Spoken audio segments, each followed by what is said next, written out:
Test, test.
Hey, Richard.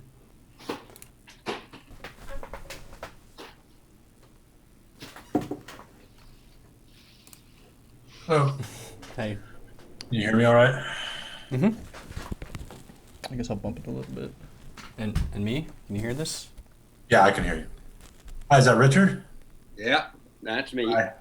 Nice to meet you. A little awkward to meet you over the internet, but Nah, it's not awkward at all. It's the new normal. yeah, that's right. And we have who's the desktop? That's me also. That's my voice.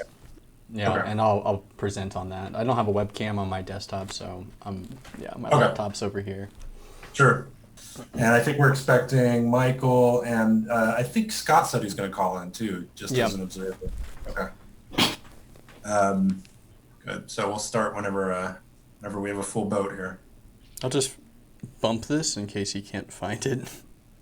Oh, Scott might have trouble logging in since he's not at Cornell, but Oh, yeah, maybe. he should be able to get in there. I did email with him earlier. He said he was going to join, so. Okay. I'll just wait for him to tell me that he has some technical issue or something. It's par for the course these days. Yeah, you gotta expect 5 to minutes. Well, nobody's late anymore, so it's sort of, they balance out, right? Nobody's late, but we have to spend the first 5 minutes. Yeah, that's right. Hold on a second. See waiting room. Michael and Scott are both in the waiting room. Okay. Oh, okay. I brought them in here. Hello. Hi, Scott.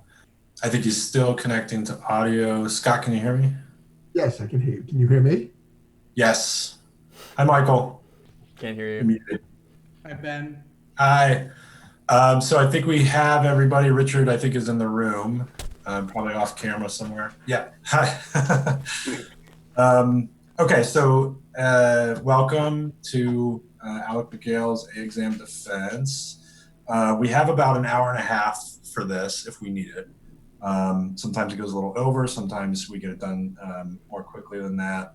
But I think not everyone here knows everyone else, so I thought maybe really quickly go around and just say your name and what department you're in. Of course, I'm Ben Cornwell, Department of Sociology, and Richard. I have never met you, but we just met 5 minutes ago, and I don't know. I'm in the Department of Government. Right. Thank you, Michael. Yes, hi, everyone.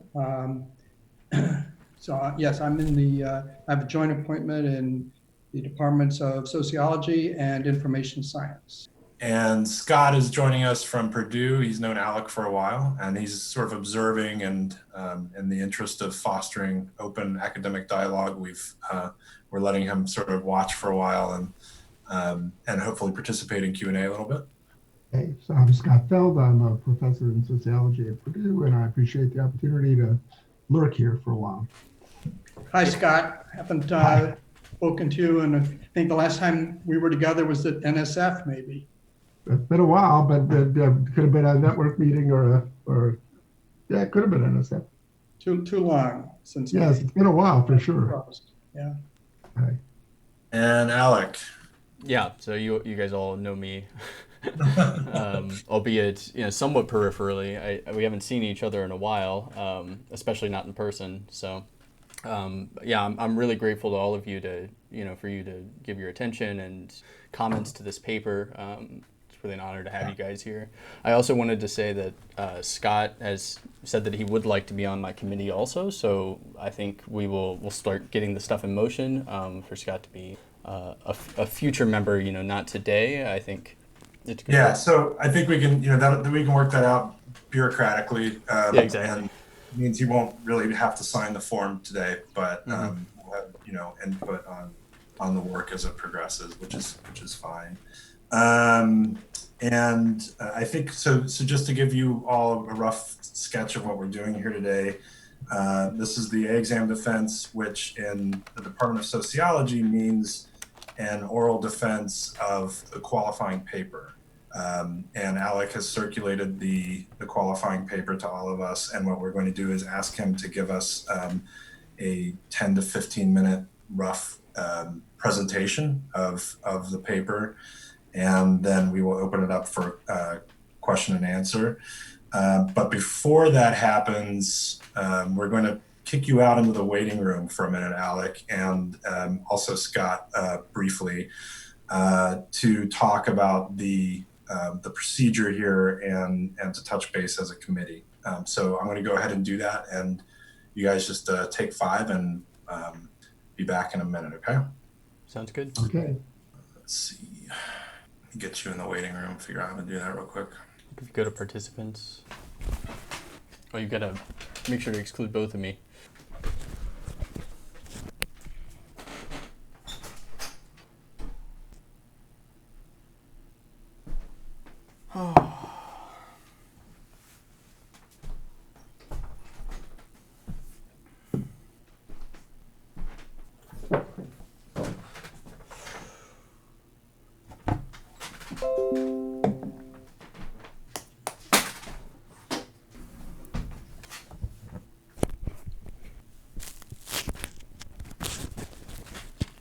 Desktop isn't on. Yeah, it looks like it's frozen. I'll just. Also, his audio is the icon in the. Yeah, thank you. I'll just try restarting real quick. Yeah, so he has a separate window for his desktop. I've lost internet on my desktop. That's incredible.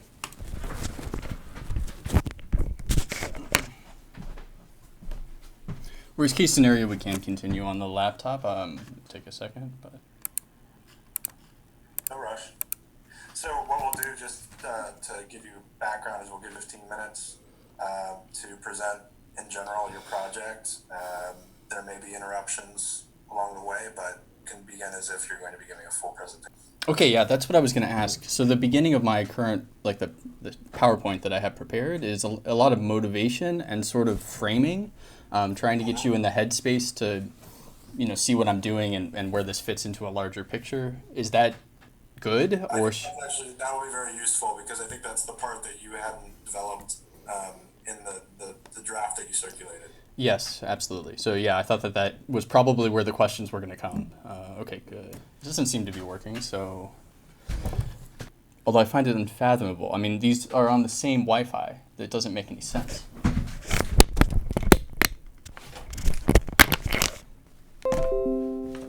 Oh. Yeah, that's true. Okay, I'm back. I'm coming.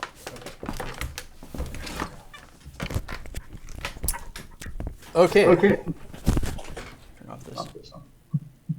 Okay, sorry about that. I'll just get going then. Yep. That's annoying. So, I guess I'll start with motivation. I'll start with where I started a year and a half ago when I started what this project became. I mean, it has developed and changed over the course of the last year and a half. So it's a rather complex story how I got here, but I think it does help to go through a little bit of that. So a year ago I was asking, I guess I've already gone up. So a year ago I was asking the question, just what is sociology? And I wanted to dig into the classic theoretic works of sociology just to see what are the core founding principles of our field, and really digging into those texts themselves to see what they say. So I started with Ben, this theory area exam where I chose those works that were most central in the citation network of sociological theory, and I read them in depth. So this is an example. I would go through and actually highlight each paragraph and summarize it and give tags to it, trying to make some sort of searchable database because I'm very forgetful of these things. So just devoured as much as I could until I got completely filled and tired, honestly, of reading theory. And it just felt like the same story again and again. But I started to see connections and reflections through these works. So works would start responding to each other. They would start using each other's concepts, but in ways that I thought were incommensurate. So I thought that the later interpretations were actually different from the original intention of the author. I found this really interesting. Just the general theoretical structure of these works were interesting, but this idea of the development of ideas being a process of taking the idea and encapsulating it, turning it into a bite, into a common sense understanding that's then used and propagated in further literature. This was the core sort of intrigue that started this project. I have lots of notes, but another big problem I had was that I couldn't read very much. So I took this sheet to Ben early in the project where I gave him the top 100 and I said, cross as many things out as you can. Like, I can't read all of these things. So there's a real boundary issue in terms of what I can actually physically read and understand. So this drew me to computation analyses of, and I guess I'll call this motivation zero. I actually have multiple distinct motivations I've discovered over the last year and a half, which all inform and sort of intersect at this project. So this is motivation zero. What is sociology and how did we get here? And this is sort of an empirical question. I want to know how the ideas traveled through academia. And I had an idea that I could actually do this computationally, that I could trace this, and this isn't a new idea, obviously. Citation studies have been doing this for a long time. I had an idea originally that I would be able to actually have a computer understand the logical structure and the referential structure of these theoretical texts, and it would be able to go deep, essentially. I could make very concrete meta-theoretical statements and be able to test them against the body of knowledge. That was way too ambitious. So the rest of the motivation is and the rest of the year is me toning down my ambitions until we get to this point. Something that I can actually... Okay, so I'll move on a little bit. So this is a related motivation that I discovered, I guess, while studying the history of the classics, is this big question in the sociology of sociology, why are the classics so central in sociology in particular? And there's sort of a theoretical ecosystem around this question without really any way to empirically test it. It's a lot of, and I say empirically test, I would like to talk about sociology in general, not just the sociology I've read, for example. And there's some related questions. So why are they so central? But then this functionalist question also leads into why should we teach the classics? Should we even teach the classics? Is there any use to this stuff? And this question, this last part, is specifically important today. Why should a specific work be canonized? This is a question that's asked very often. And why was a specific work not canonized? Okay, so we're talking about a history of theory still, and this is another sort of lens. This motivation 2 is something I developed found more recently in Levine's book. Thank you, Ben, by the way. Levine wrote really compellingly about the value in studying the classics. Specifically, he was talking about how a discipline's concerted introspection looking at its own history and formulating what it should do and how it should conceive itself from that is really useful for it. So, these lead into a lot of really practical questions. One question that we'll have to grapple with today is, how does my work fit into sociology as such, right? So there's very practical funding and boundary making questions that go along with this, what is sociology? And this motivation too is more what should sociology be? How can we inform better what sociology could be? And the third motivation, which I discovered as I started doing data stuff and started trying to find large repositories of computationally accessible data, which contain these links, these meaningful links, either in the words that people say, the logical arguments they use, or, I mean, in this study, I use citations specifically as this link, this meaningful link. But there exists now no open framework for science of science, in the sense that there's nothing I can't go online right now and download a discipline. Actually, I can, but the only one is computational linguistics, or CS, for example, or physics, archive. Those are the sort of disciplines that are fully indexed in a way that can be analyzed immediately. But typically these things are locked down, and like I say here, it's because indices cost money and they have strict usage policies. And here, like I found over and over again, that labs like to keep their data in, so that they can have some advantage. There's more motivations, but I had to limit it to 0 through 3 to get to here. So in preparation for this project, I collected all of what Web of Science has on sociology. I collected all of what JSTOR has on sociology, which includes the entire full text of 70,000 journal articles.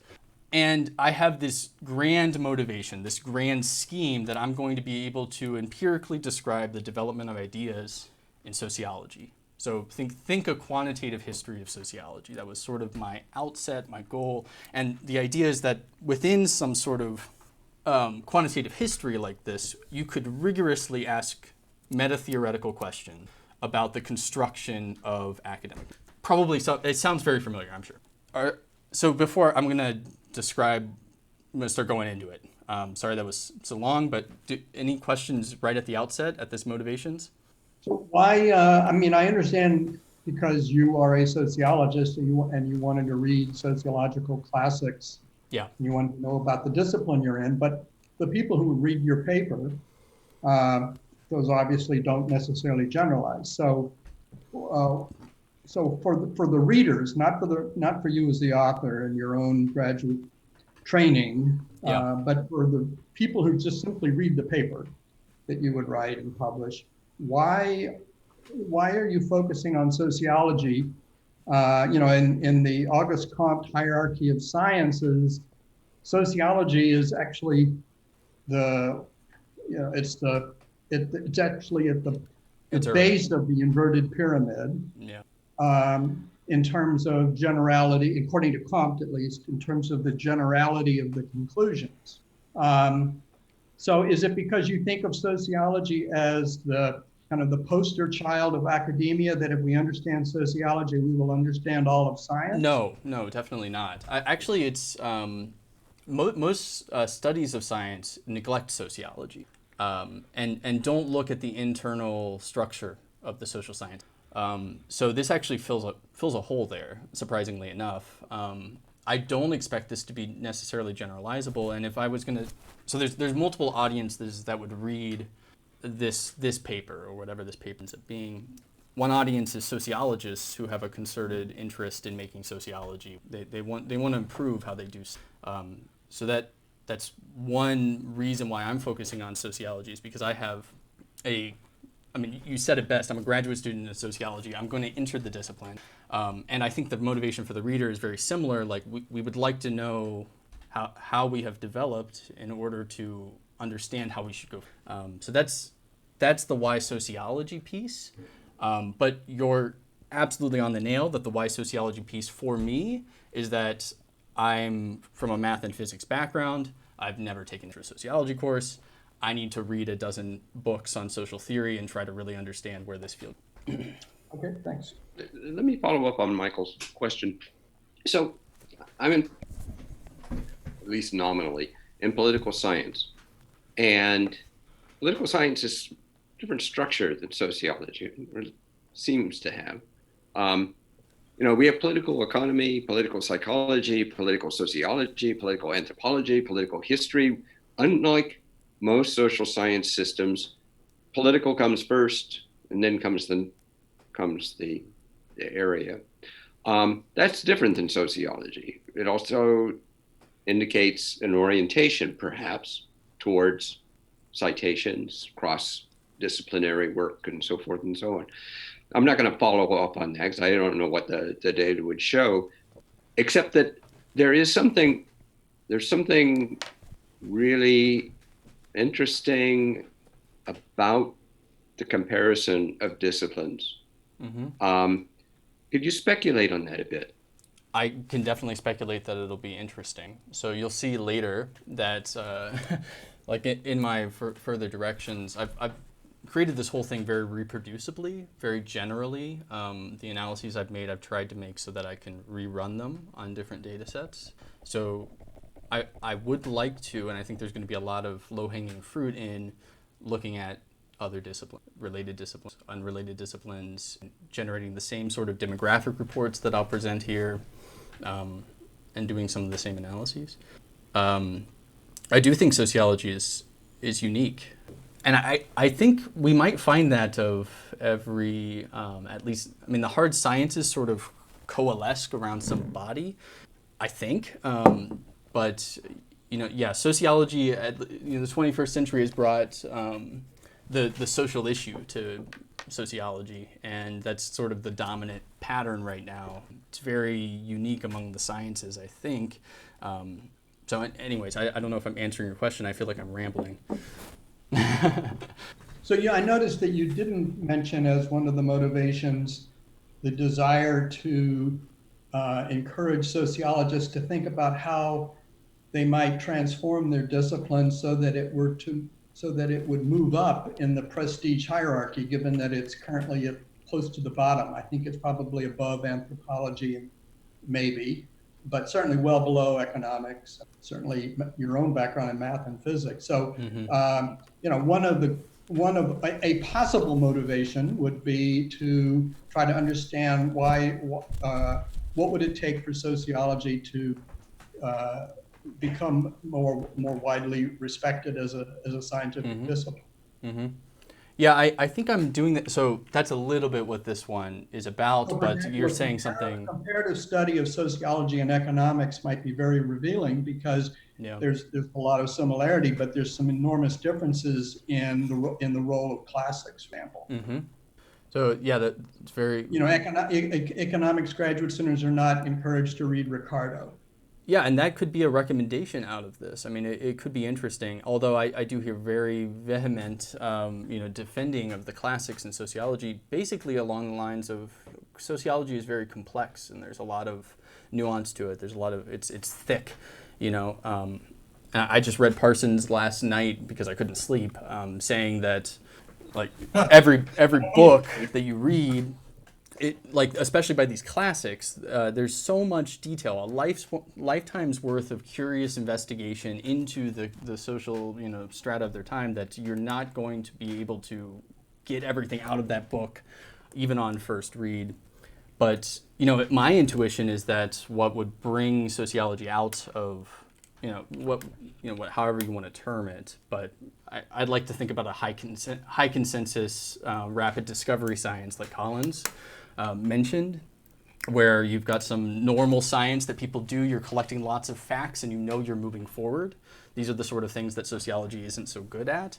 My intuition is that buildings, it's with Collins basically, that building tools for reproducible research, for example, like I'm trying to give an example of in this paper, these are the sort of things that would allow us to actually accumulate a lot more knowledge and be able to formulate more specific theories about reality. But so anyways, these are all like way out, like they're on the moon. Okay, so I am a third year, like I'm just finishing my third year in graduate school, and I'm not going to presume at the moment to know anything about what sociology should do, but this is like, that's where I'm heading with these are. So Alec, in the interest of time, why don't you go ahead and tell us what you did and what you found?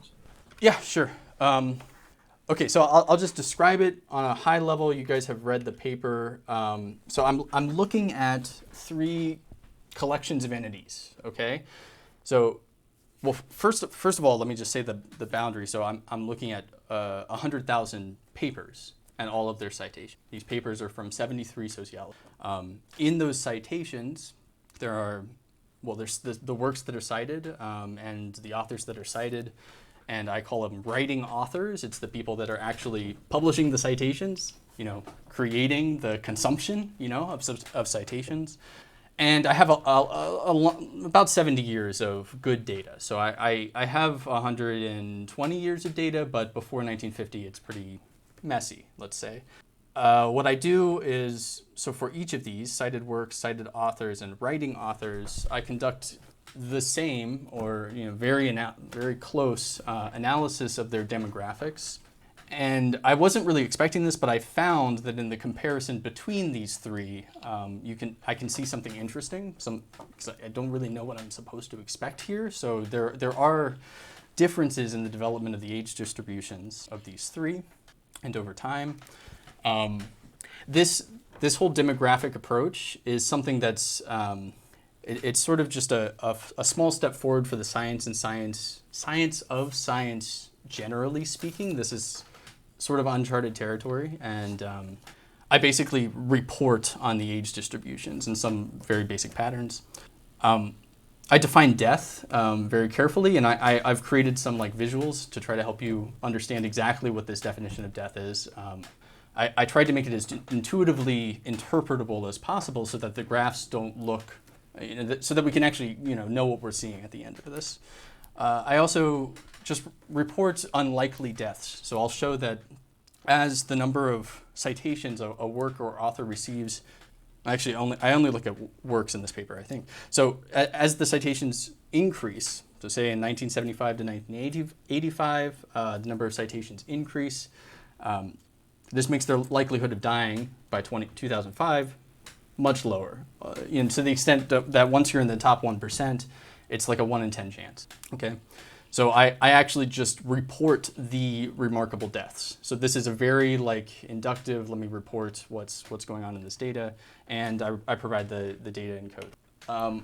I hope that's not too. That looks really big for me. Okay, so I'm just putting this up so that I can describe how these graphs typically look. So this is. Can you see my mouse, by the way? I'm not really sure. Yes. Okay, so on the left-hand side here, this is 1900, beginning of the 20th century, 1950 here, and 2000, and each of these dashes is 10 years. The reason I use this funny notation is so that I can put a lot of time series into one visualization, so we can look at a lot of these things at once. This plot just shows the number of papers with citations that I'm getting from Sociological Review every year, and you can see here the max was 67 in 1 year, okay? So we see some dip here. The average number of citations, that's this black line, is going up over time. This is a general pattern across all of the journals. Average number of citations are going up. We can see it happening right here. This increase right here is probably because of citation extraction problems. So there actually are probably more citations before, so this is, 1960, 1970. So right about here, actually, it should be good. So before this time, it was just very hard to parse citations out of documents because they were in footnotes or in the body, and it's just, okay, so I have lots of data like this, lots of journals, all with different time series. I can point to a couple interesting ones like Social Indicators Research, which has a maximum of 328 papers in 1 year. You can see its explosion after the beginning of the 20th century. It's interesting.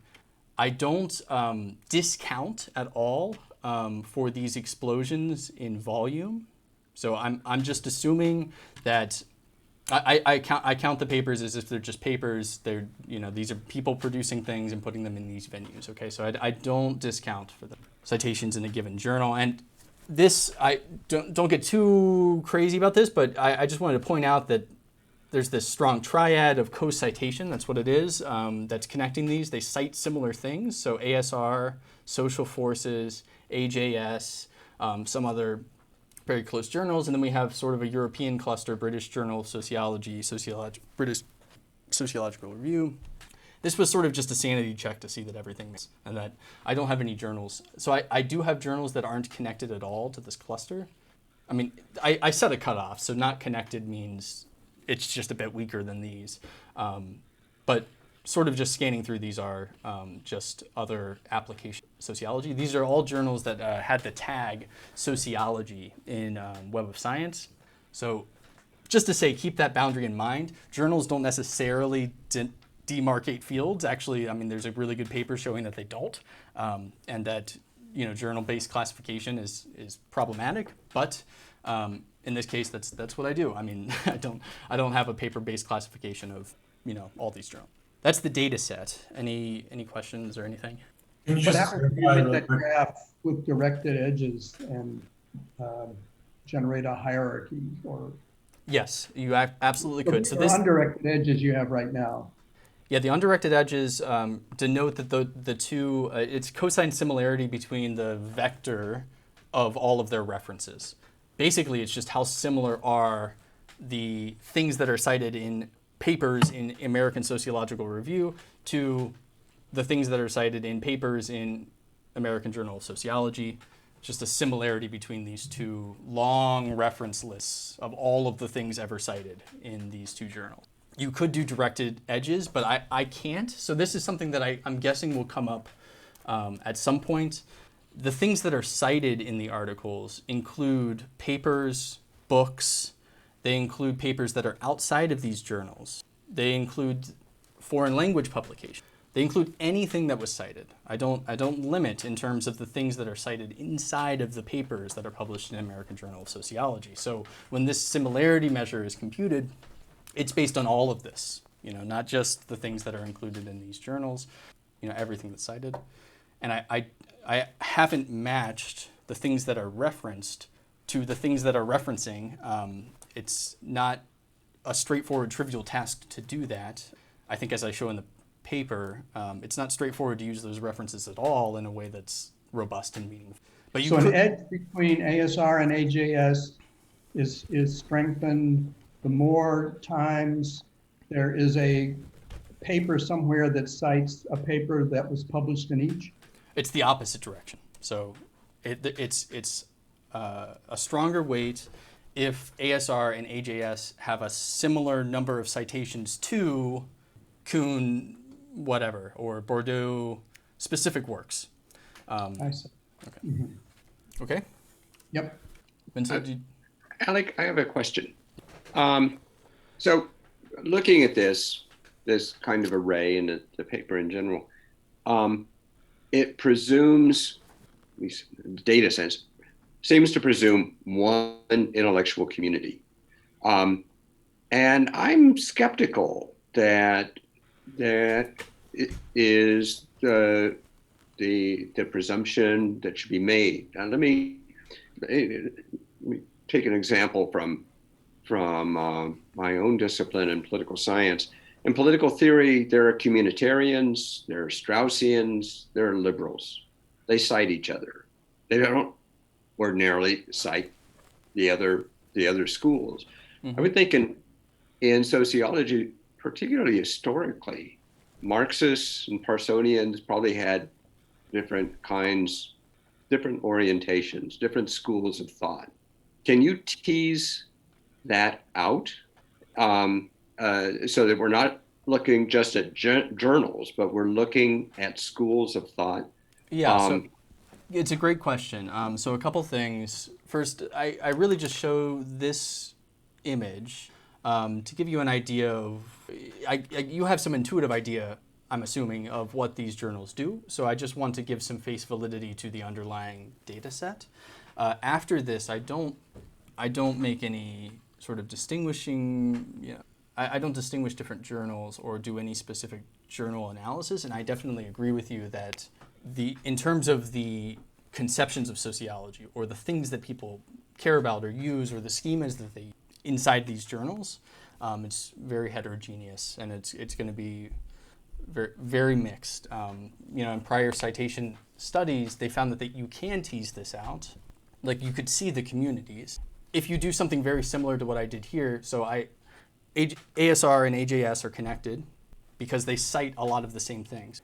If you do the same thing for individual papers, you do end up getting really nice clusters of research community. And if you, there's some very nice maps of various disciplines based on that co-citation. It is possible to see that, and we could use that in later analyses, but I Yeah, I don't make the assumption that this is a homogeneous group of people that have a single community, that sort of thing, especially like we can see a disconnected tribe of the British overseas.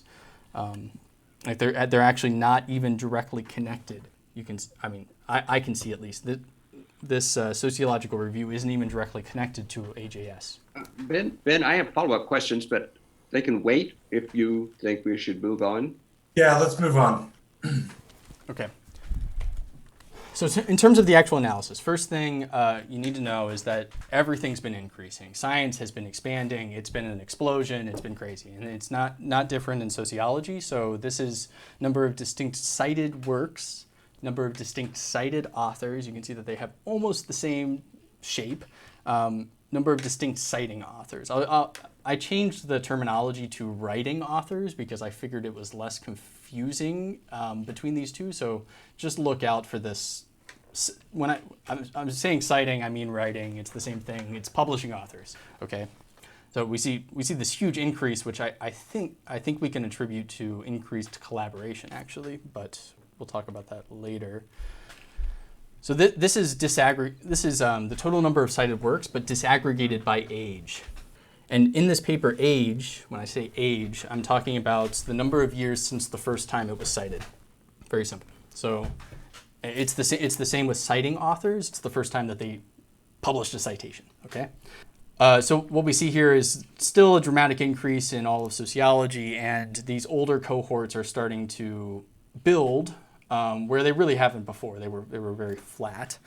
Another thing to notice is that, so this is age 0 to 5, this blue line on the top. So if we look here, this is some incoming, these are works that were first cited, they were first cited in 1985 to 1980, because they were age 0 through 5 here, okay? If we go 5 years advanced and down a line, we can see the same population of works, right? Because that group of works that were aged 0 to 5 in 1985, well, they're going to be aged 5 to 10 in 1990.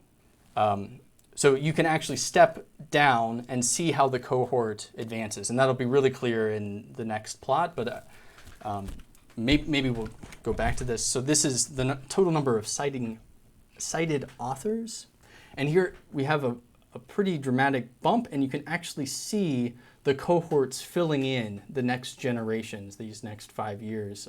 So you can actually see how the influx of new cited authors is transferring from year to year. Cited authors and cited works have undergone a very interesting history, and basically in sociology, we are citing older and older work, and we're actually citing more older things than we're citing younger things, which is a really extreme form of that. Like we're citing more things that are older than 5 years than we're citing that are younger than 5 years, right? So that's very unique for sociology. I mark that. That's what I was looking for. That's interesting. Yeah, it's really curious, and we see it really dramatically. So this is you can think of this as the actual demographics of the academics that are publishing. And again, this is in terms of the years since the first time they ever published. And again, we can see, so there's a huge boom here, and it actually coincides with a boom in all of science, and an increase in funding across science around this time. I want to say somewhere around here, I don't remember, but you can see this very clearly propagating through further generations. And actually, the lines cross in this one, where there are more citing authors aged 15 to 20 than there are 5 to 10. So it's only for a moment, but it sort of illustrates how dramatic this is. Another thing I would notice is that citing authors, so this is again, citing authors 0 to 5 have been consistently increasing since 1990, but we don't really see the matriculation. We don't see it passing through anymore, right?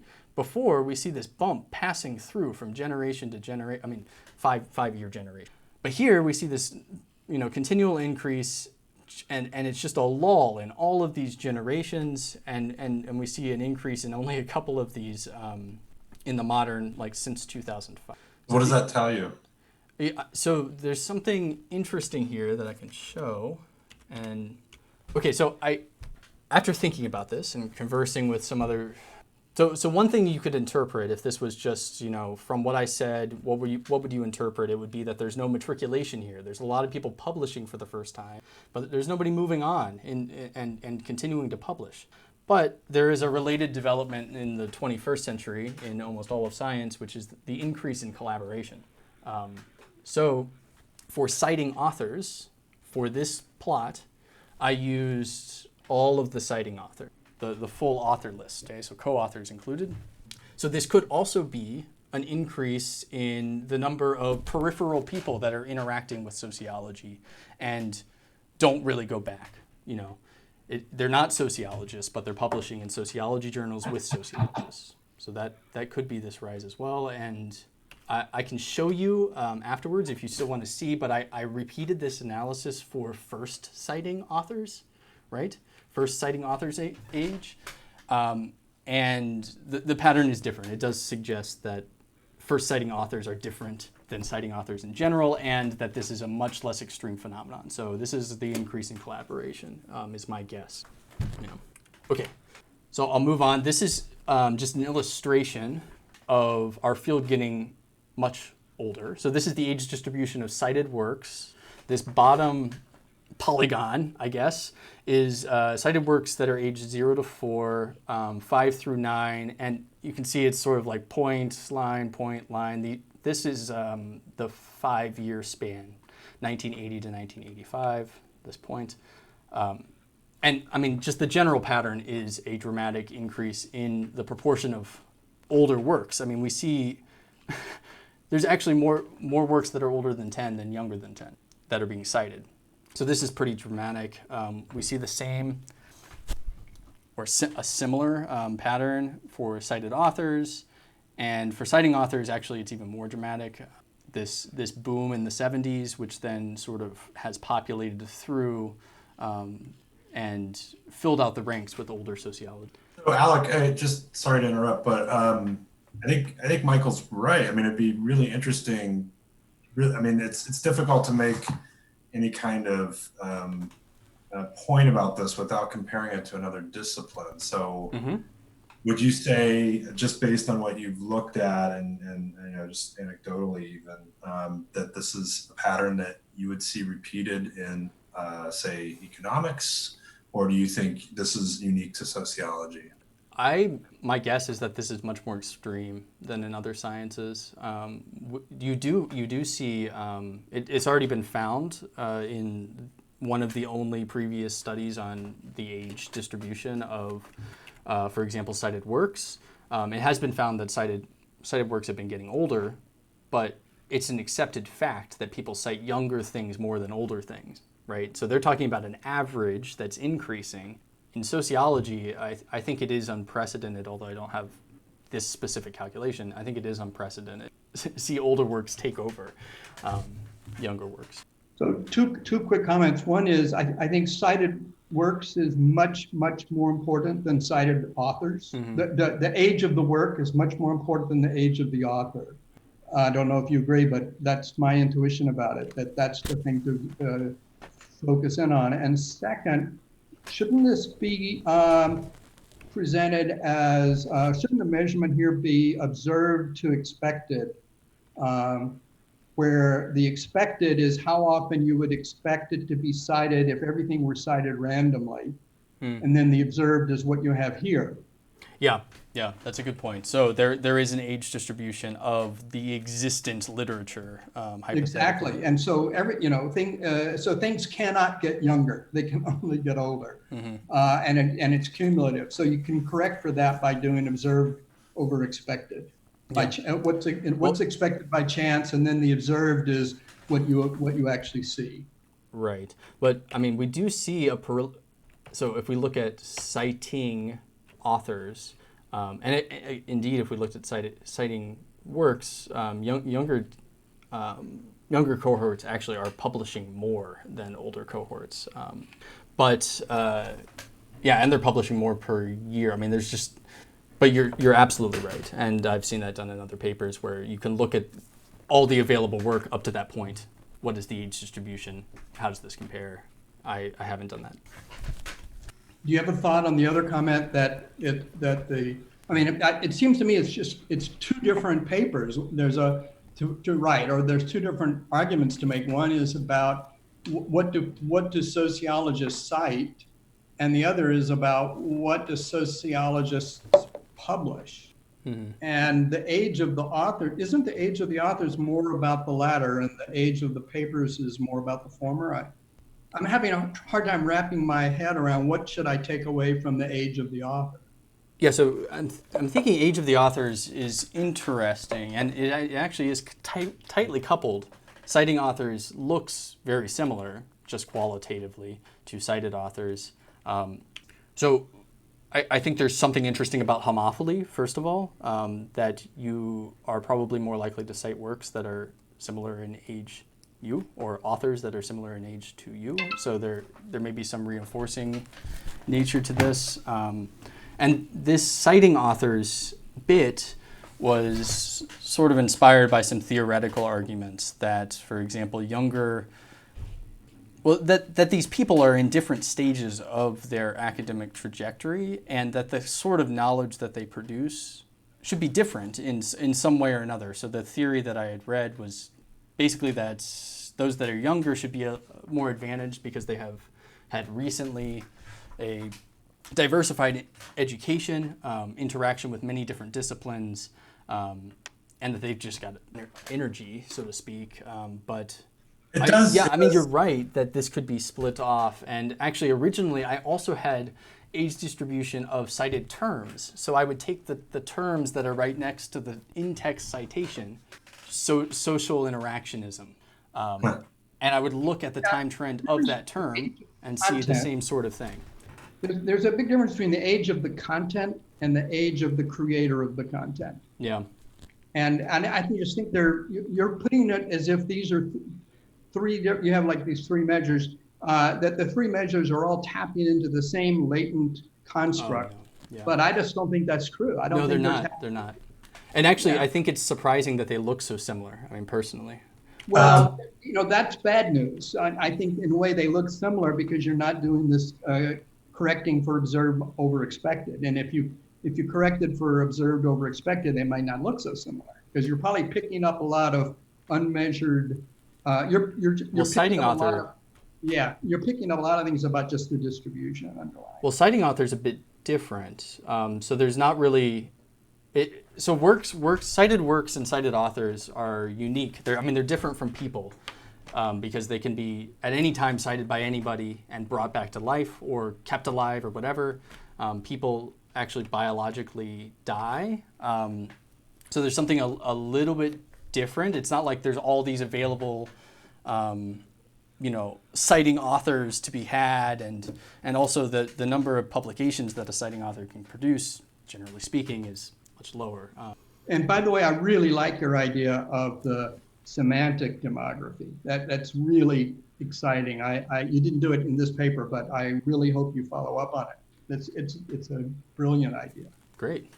Yeah, it was basically data cleaning. I wanted to get to it. Yeah, I'm sorry. Yeah, I think that's a good idea too. I think just in general, as I look at this, Alec, before you submit this somewhere, I really do think a good way to think about moving forward is to just focus on one of these three measures, definitely not the age of author, because I won't say it's trivial, but it's a little more trivia. And unless you're doing a study of careers, which you're really not, what you're doing is you're doing a study of ideas and science, and that gets also to the semantic demography issue.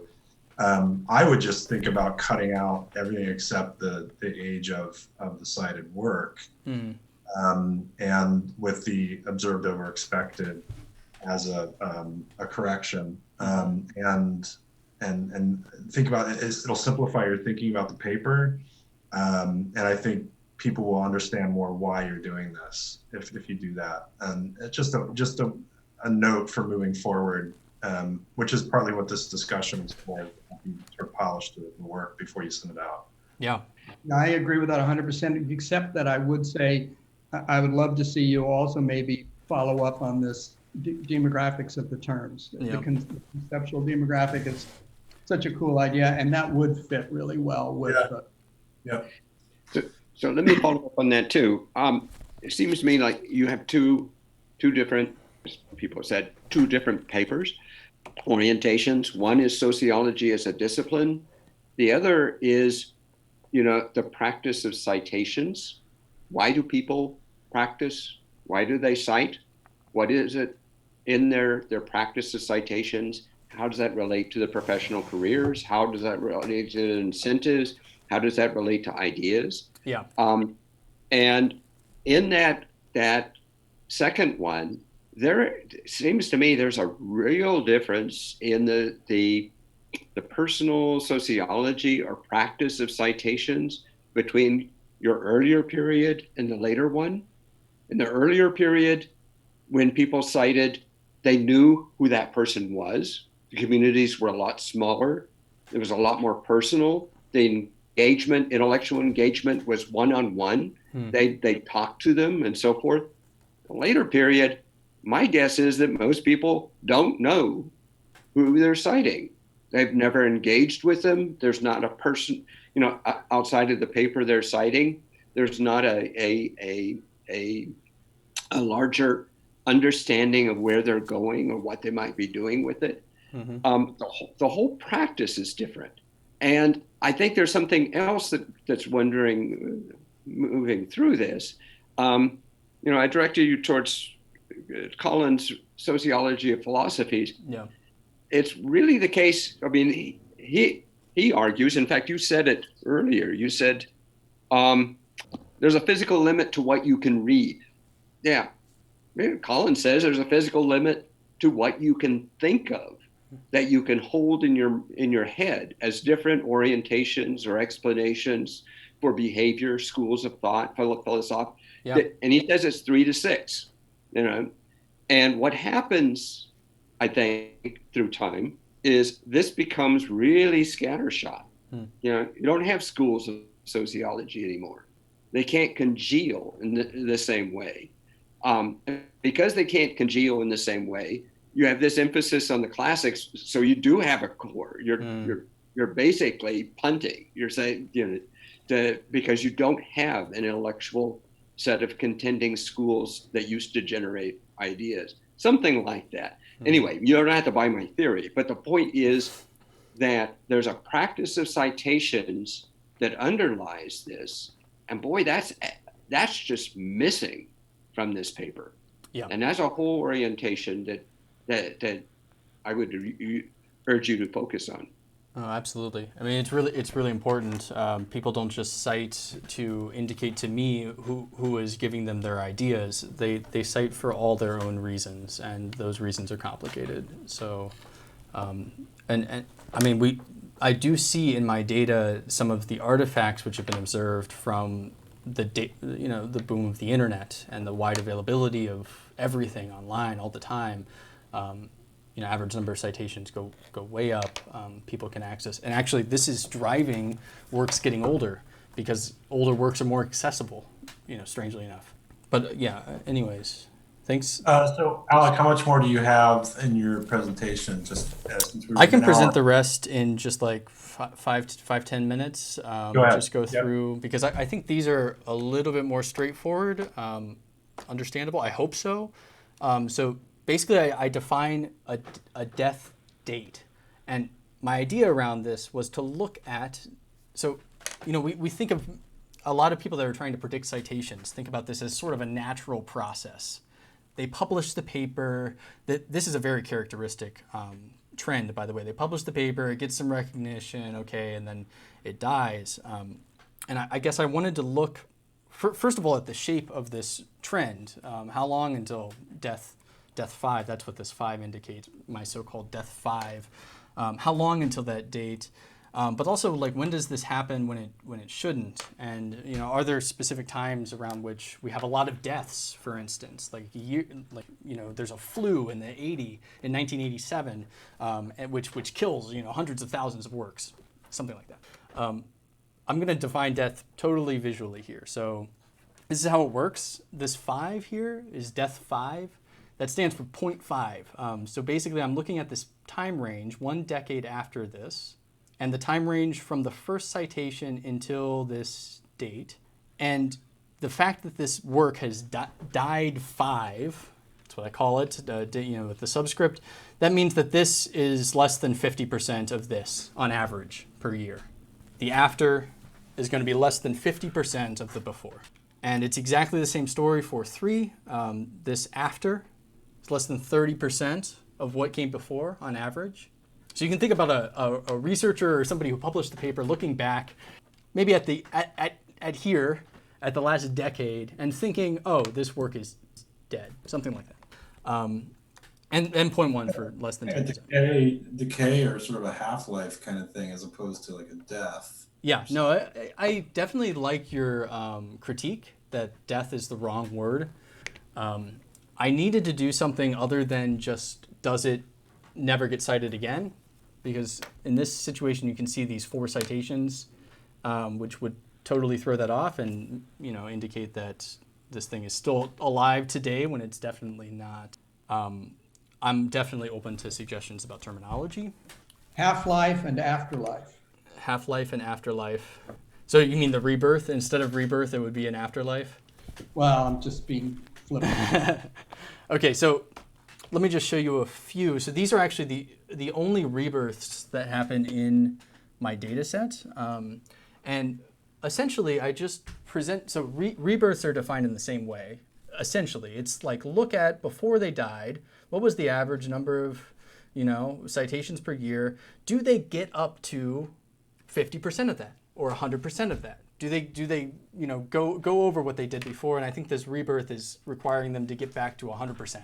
Okay, so they die off and then they come back to, in the same strength that they were before. And I don't want you to necessarily take anything from these specific works. I wanted to examine these qualitatively, but the data analysis just sucked everything up. So my idea at the moment is to present the rebirths, which are exceptionally rare in this data set. Rebirths are very rare. To present them as possible qualitative cases for analysis. What happened with these rebirths? Where did they go? Maybe possible future work for me in tracing these between communities. And I'll just show you this real quick. So this is a description of death overall. So what we see here is those works born in 1960 have about an 80% chance of dying. And I have a wide array of deaths here. So at the top here, we've got death 0.5. They're going to go down for a decade. They'll be at 50% of their previous average yearly citations. That's up at 90%. Death 0 is they're going to go a whole decade without ever being cited in my data set. And that's more than 70%. So the overall trend is that most things die, but I want to point you at this this flattening that happens. Okay, so between 1950 and so this is the probability that they're dead by 2005. So those that are closer to 2005 are less likely to be dead. But from 1970 to 1950, there's really not much change in the probability that they are dead by 2005. So it's just one very simple sort of observation. First, that we can have a general rule of thumb, 80% chance that you die, that your work dies by 50 years from now, which seems pretty reasonable to me. And also that it sort of doesn't depend on when it was published. Okay, there's cited authors are less likely to die. There's a similar sort of flattening. And I'd like to compare that to writing authors, which are very certain to die. Yeah, I mean, that's the bottom line. It's that it creeps up towards 1%. And this is the one scenario where I found writing authors a really useful comparative case, because it shows the difference between the forgettability of how a person can die and how a author, like cited author or a cited work dies, that there's this flattening. These, I don't want you to get too riled up here, but I actually have the probability of a work dying, given that it's alive, based on cohort. That's each of these lines is a different cohort, and the x-axis is the number of years after they were born. Okay, so this is the first 5 years of life. We see around a 20% chance of dying one in the first 5 years, 5 to 10, 10 to 15, et cetera. We see sort of a steady increase around 15 to 20, 20 to 25 for this cohort, the 1970s cited works. For some reason, they were more likely to die in the 1990s than other cohorts. But generally speaking, I think it's relatively stable, which I was not expecting. I expected much stronger cohort and age-specific life, like death risks. Okay, so Alec, how does this tie into your finding earlier about sociologists increasingly citing older work? Yeah, well, it's a selection of old. I mean, this is a marginal increase. Okay, so it also depends on how many new works are being published, for instance, and how many are making it through. Let's see. We can see. Yeah, I guess if we're going to look at a more recent trend, so anything from 1980 on, it's going to be over here. It's just very hard to see whether something has died. You have to have some span of time and have some span of time after that for data accuracy. So I don't really get the same time range. I guess the bottom line is I can't really see the 21st century on it. I know that's not exactly as satisfying. The surprising thing about this to me is that it's constant and that there's not sort of an increase or anything like that. Things once they're around, they've got very similar chance of staying around, no matter. I guess the result here, at least my interpretation of these plots, was that death is memoryless in some sense, but I think these are the most confusing graphs, and even still, I would hesitate a little bit to interpret them, and I want to do it really carefully in the text, and sort of understand. I think unless you have a really good reason to include them and there's a story around them, I just wouldn't show them. Yeah, they're too confusing. I mean, part of something you're trying to demonstrate to the reader. Well, they answer a question that is natural, a question of just like how likely is a work to die, and given its age, given the year it was written. I was looking for like purges, for instance. I thought that would be interesting to find a cohort that had been disproportionately purged from academic literature. Yeah, it's not clear to me why death as a discrete event is more important than just the whether it's cited. Impact score, just a continuous measure of how likely something is to be cited, right? Why do you need this discrete measure? What difference does it make whether it's completely disappeared versus it's become rather isolated, but hasn't died? Yeah, so it allows me to ask a little bit different questions, and this is really slow. How do I go back? Okay, I won't try to do this. It allows me to ask a little bit different questions about exactly when things are forgotten. In terms of both age and also just the absolute year. So my intention was to separate out the cohort effect. So when the thing was published, 80s, 90s, from the age effect. Things that are younger should be. I would think a little bit more likely to die. I think there was some filtering process where I filtered out extremely very meagerly cited things. So this is already controlling for, it's in the top 20% or something. This is how it goes.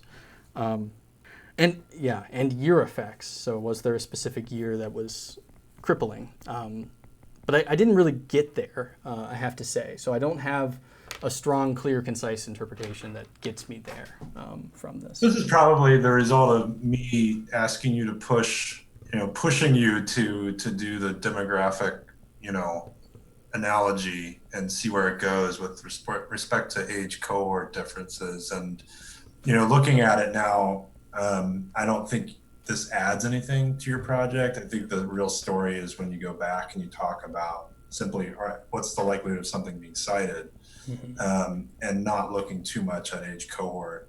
Because now I think about it and it seems the real story is this question of the role of older work in current work and whether we are sort of overlooking more recent contributions in favor of citing classics. And is that a tendency that has increased or decreased over time? I don't think these particular figures help us answer that question. Mm-hmm. I think I agree. So I'll just show you a few more things. So this was one analysis I did with death. So if on the right, as you go to, I mentioned this earlier. The x-axis is the number of it's the number of documents which cite the given work in this decade, 1980 to 1990, and then we have a probability of death in like 15 years. So I think it's 20 years. It's probability of death by 2010, and we just see this sort of decreasing trend that it's much less likely for something to die, given that it has some momentary success. So that's sort of how I encapsulate it. It has momentary success. It becomes much more immune, to the extent that death zero is actually even an unlikely event. It's down to 10% or less for these works. Okay, so I had an idea to present these and analyze them. So I just present them in this paper, and yeah. So I mean, there's a few explanations that I've seen and seem very reasonable. So I can't speak to these specific works, but they help me to sort of think through them. There are books which are methodology books or papers, which are purely methodology, which completely die out because something else replaces it. There's just a better thing to cite. Okay, there's a new version of the text, that sort of thing. There's also so Althusser, reading capital. This is a large theme throughout forgotten, I guess I call them, but terminology is squishy. It is just the Marxist perspective has fallen out of fashion, especially right here around 1990. So that's a very common death date for Marxist arguments in sociology.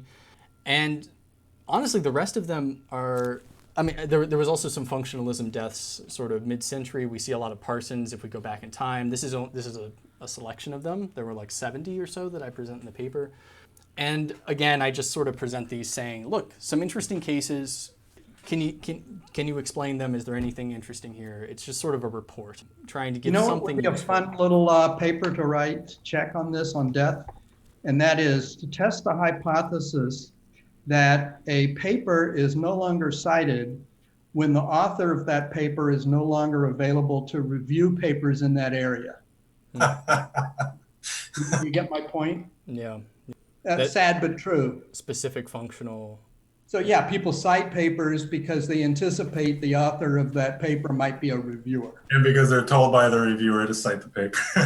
or it's either preempted or post-empted. That would be really interesting. So once the author dies, either by retirement or physical death, they can't review. Now, this only works for single-authored papers. So you'd have to pull out the single-author papers to test them. No, I think that's a great idea. Scott has been talking about this for a while. Like, what about groups of papers that die just because the people in the groups die? Even whole research communities that were self-sustaining. And Ben, we've talked about the reproducibility of a research group. You have to produce students. You have to pass on your legacy in some sense. If you don't do that, this group of citations will die with you. Richard? Scott, feel free to weigh in if you want to here. Alec, let me follow up on Michael's comment. Predicting who's going to review your paper, when the research communities are smaller, that prediction is more likely.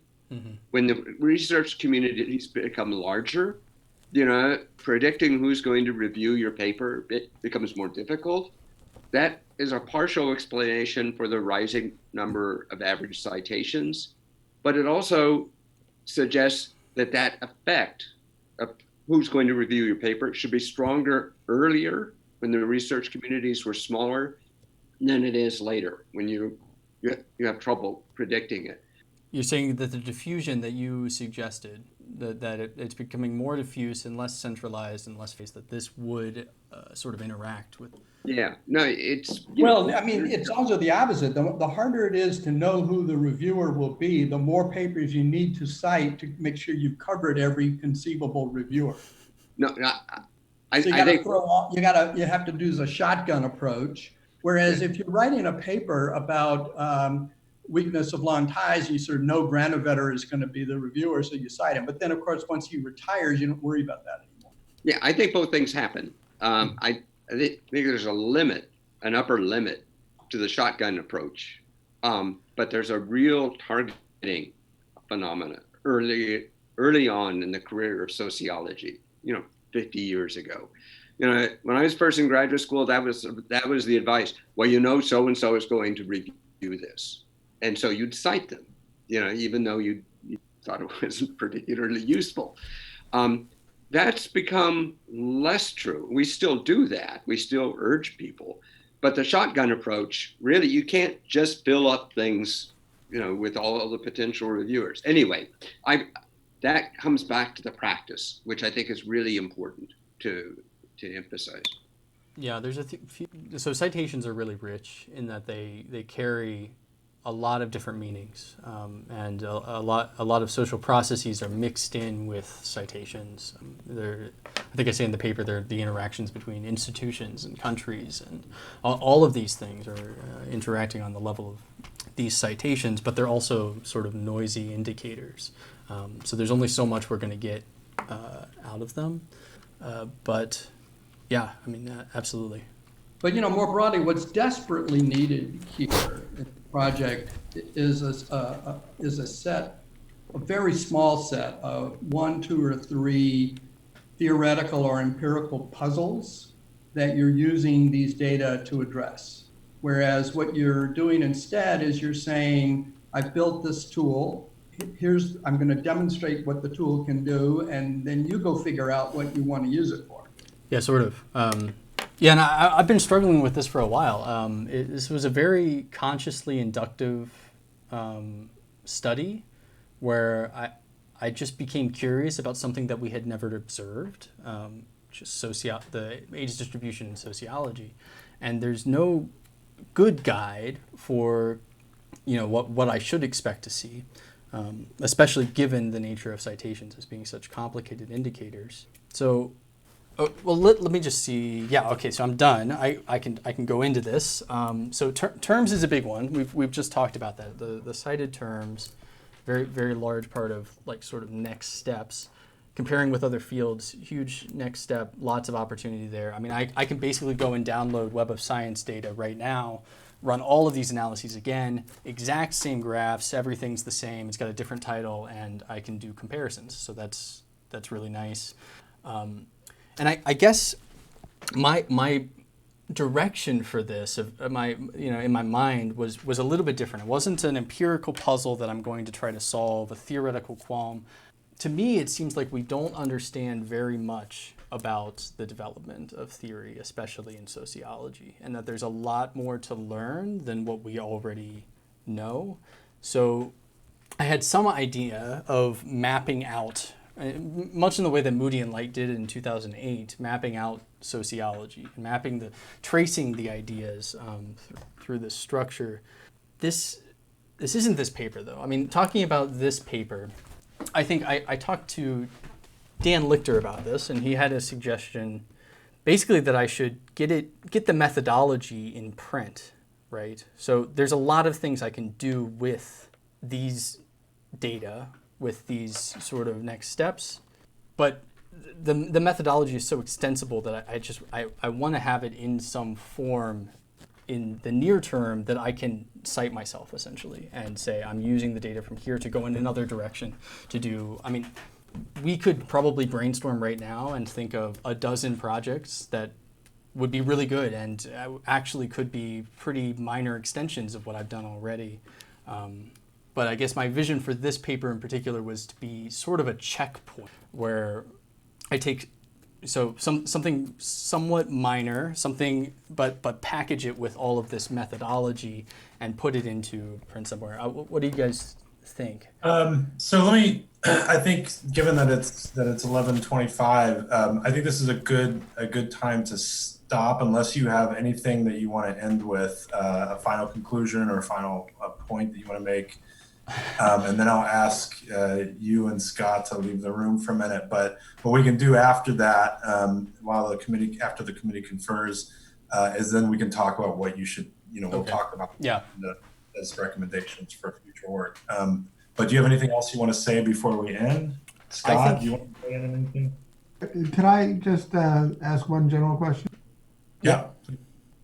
I was a little surprised that you started with the whole motivation about the impact of classics and the change of classics in sociology. But then you never mentioned it anywhere in the rest of the talk or in the project.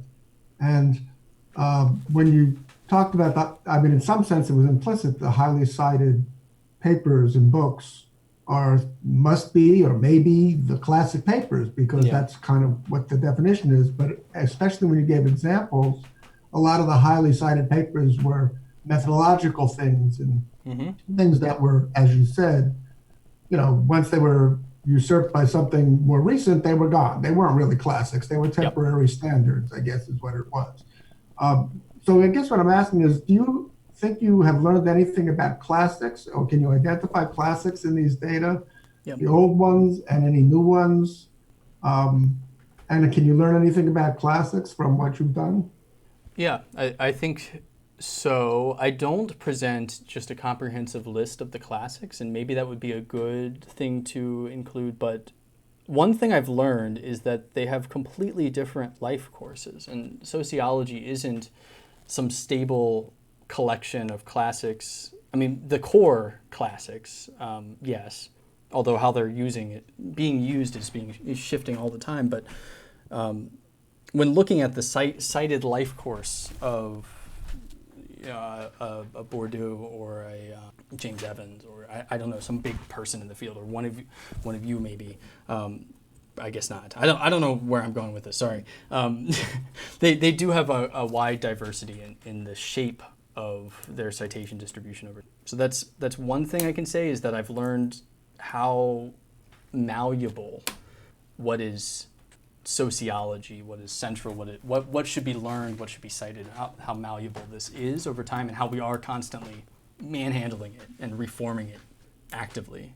But that's not new. That's not a new insight. So I don't have to dwell too much on that. That was very clear to me. And yeah, I mostly listed the initial motivation because I spent a lot of time going towards that, but didn't really end up, arriving there. And I think my goal eventually is to get somewhere close to there. I guess Bloomer is a really interesting example, Bloomer and Mead. So Mead was largely popularized by Bloomer and brought into sociology, and it wouldn't be our field would be completely different without this one boisterous voice, which was able to translate and change and rebrand certain theoretical concepts that had already been around for quite some time and bring them into the field. It's one example. And people constantly reinterpreting and re-evaluating the classics and refocusing. This is happening all the time. I don't know. So, Alex, if I might just leave you with a final thought here. Of course, analogies can be deceptive, but let me make it anyway. To the Hubble telescope was not built because of a particular question that anyone wanted to answer. It was built to get up above the atmosphere. But once it was built and got up above the atmosphere, you cannot buy time on the Hubble telescope unless you have a very specific thing you want to look at. You are not allowed to use it to scan the heavens to see if there's anything interesting out there. Okay, I hope you get my message. Point taken. Thank you. Okay, so I think we should move on to the committee deliberation, which I will ask Alec and Scott to leave the room for a moment. And let me just see how I can bring up.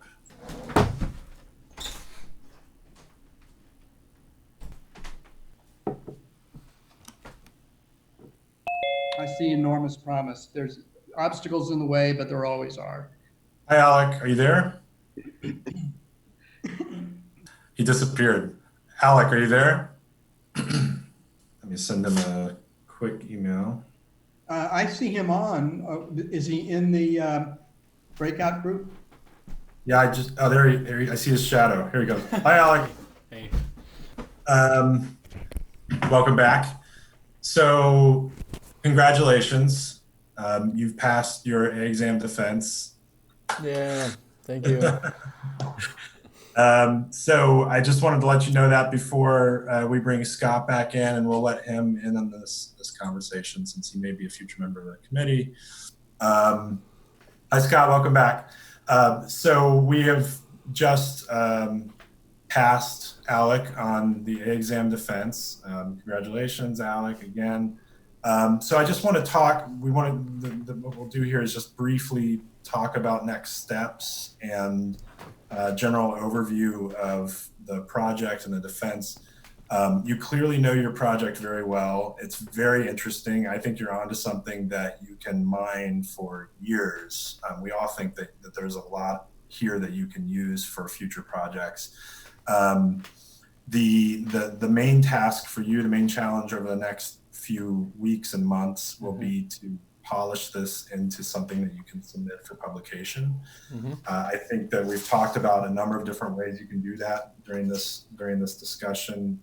The hook that I like the most is probably this exploration into the question of whether we're hanging on to classics more now than we were in the past.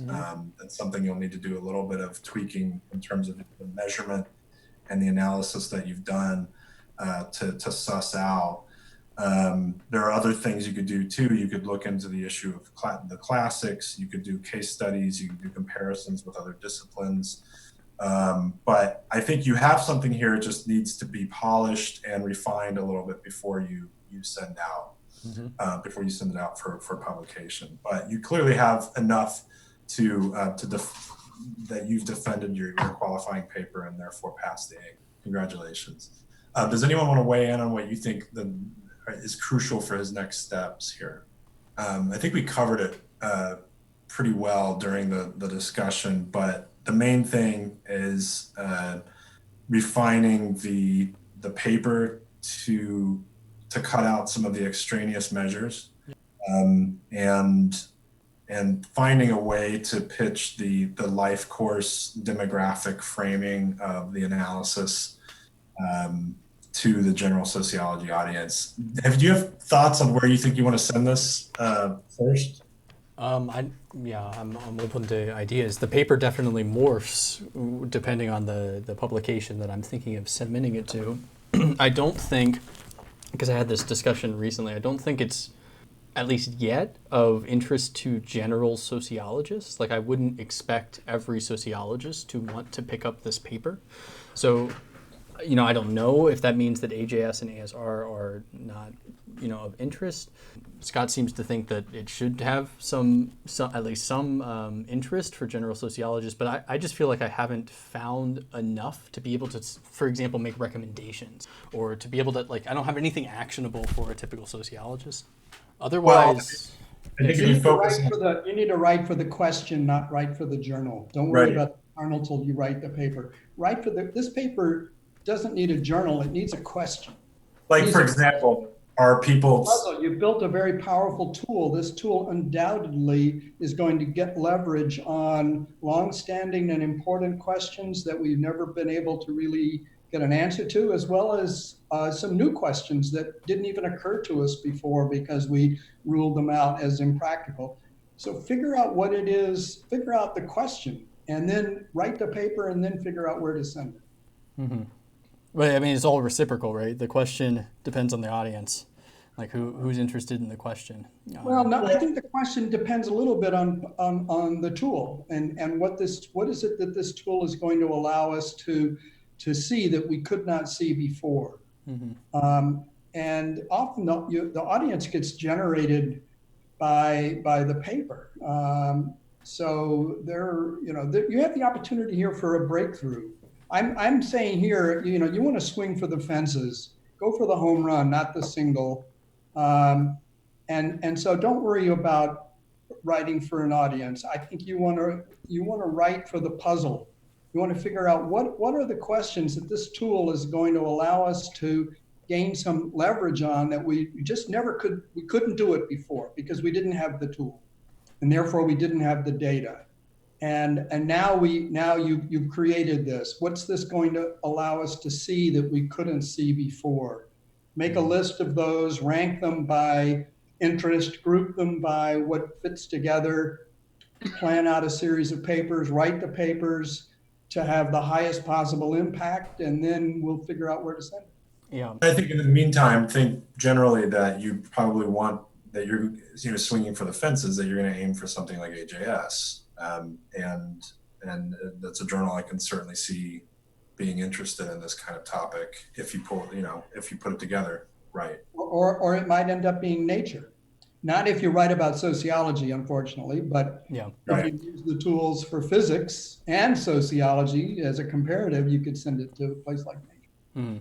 Yeah, another thing to throw in the mix, I mean, I know we're getting to the end of time, but I don't want my dissertation, like the actual culmination of my tenure here, to be in the better understanding of the development of sociology, or even the development of knowledge in general.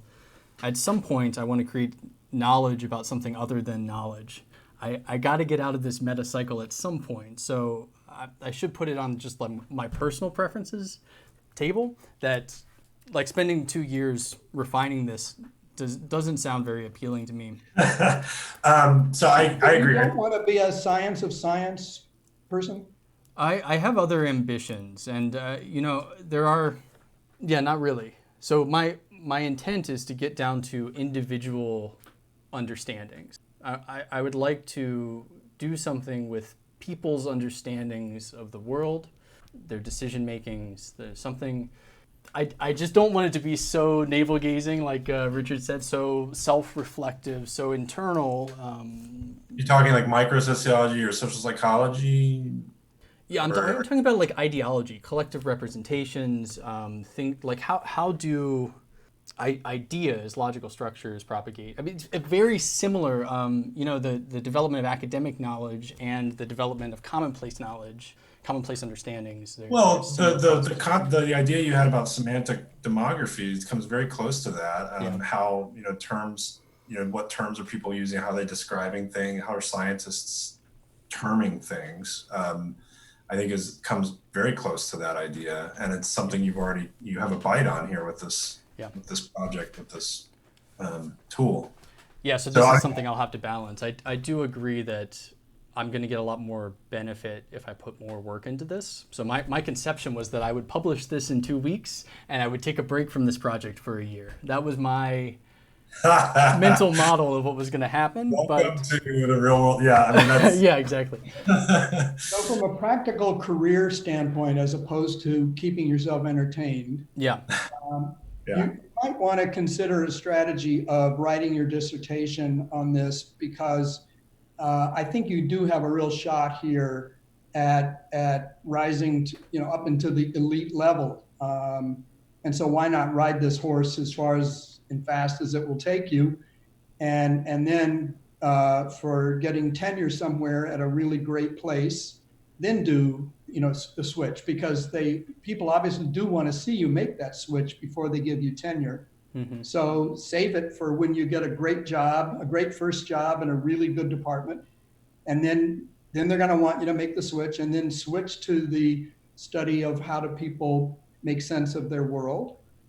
And make an equally big splash. But here you have a chance to make a big splash. So why not do it? Even if it's not necessarily where you want to end up in 10 years, it might be nice for where you end up in 2 years. Yeah, Alec, I did not want to write my dissertation on older adult social networks using egocentric data, but I did because it was available and it was a marketable thing, and I knew that it would get me to a point where I could write about things that I wanted to write about.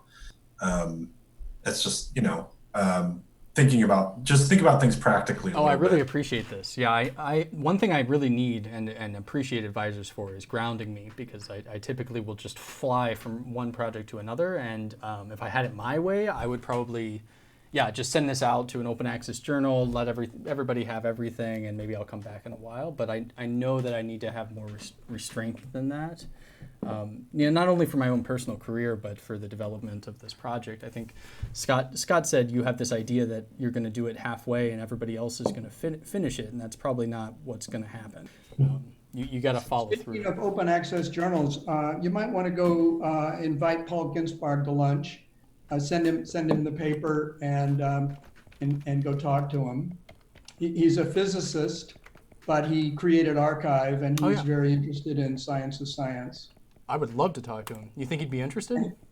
Oh yeah, absolutely. Yeah, And you should absolutely. say that Michael Macy, I'm his colleague in IS, so Michael Macy recommended that I reach out to you. Yeah, absolutely. Or if Love you to want talk me to him. to make a connection for you, I will, but you don't need to. Paul is a really generous, open person. Great. I suggest that you do a little bit of revision before you send him the draft, just along the lines, trimming it to focusing on the cited work rather than cited author age, for example, taking that out. Focus a little bit more on that aspect of it, and before you circulate it.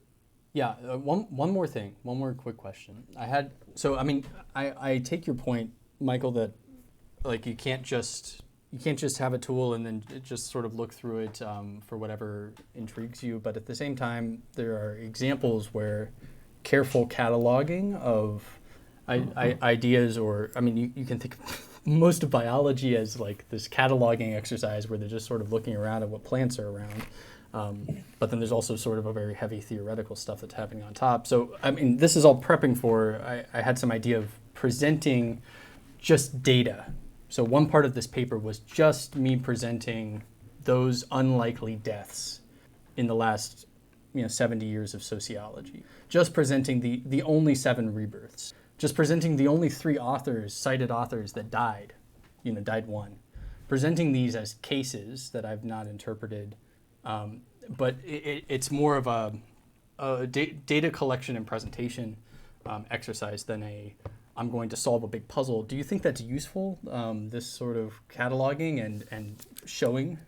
When I think about it, I usually with our students these days, we encourage people to do these 3-paper dissertations, but it sounds like a big dissertation project that could be a monograph.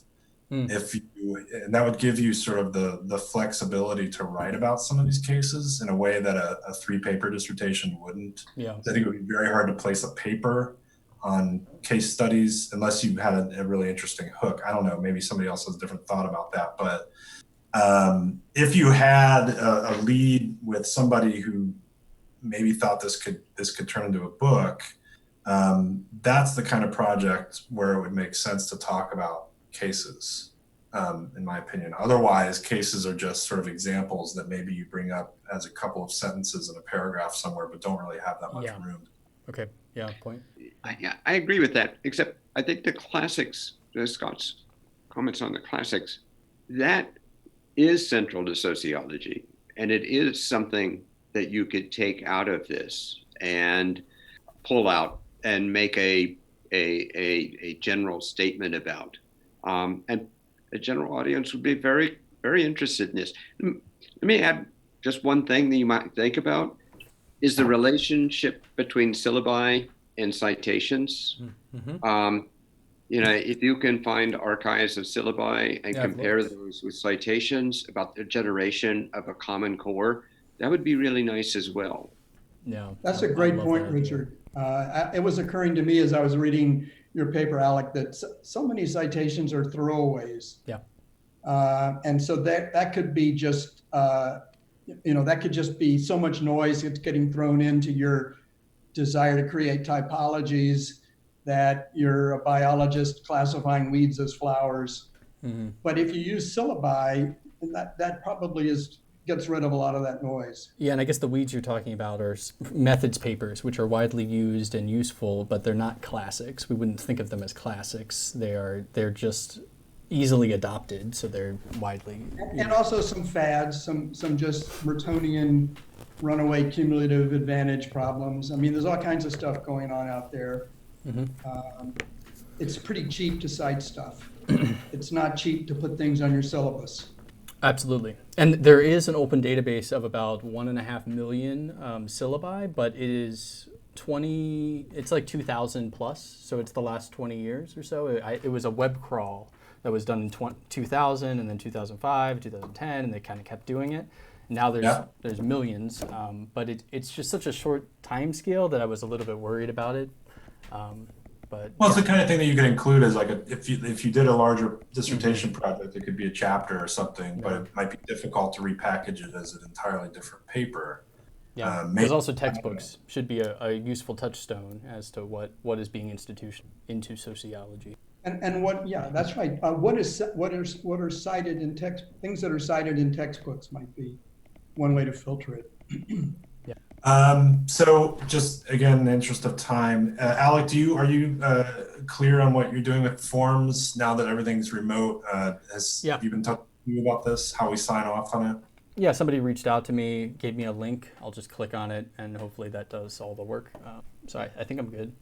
Okay. I think that's it. So I guess I'll just thank you all, Richard, Michael, Scott, and Alec. Congratulations again. No, thank you. And we'll look forward to seeing this. So before you send it out, send it to me. We'll talk, obviously, and follow up on Michael's lead regarding a potential editor, and try to get this done. And then in the future, we will work on the idea of the dissertation, start sketching that out. We'll talk about it. I know you have other ideas, but maybe those could be side projects. We'll discuss. And presumably we'll start the paperwork on getting Scott added to the committee as well. I wasn't suggesting Paul as an editor, but just as someone to bounce ideas. Yeah, to talk to. Okay. Yeah, and I'll keep thinking. I mean, these are great ideas. I would love to make a book. I'd love to make a full color book where it could have giant visualizations of the structure of sociological theory or all kinds of theory. You can do a fold out in a book too. Oh, I would love that. I would love that. And people are sitting on their desk like folding everything out, examining all these tiny. That would be great. That would be really fun for me. And I think it is a useful tool. I think there's so much that's been written and forgotten. And being able to sort of dive into that, the intellectual structure development of the field without having to read any of this. This is much more of a book type dissertation than 3 papers. Yeah. Yeah, I agree. Excellent. Well, yeah, thank you all for your comments and for reading carefully and everything. Yeah, thank you. All right. Congratulations. Yeah. Yes, good luck with it, Bye. Alec. Yeah, Good luck. thanks. Everyone, goodbye, stay safe. Yeah, you too.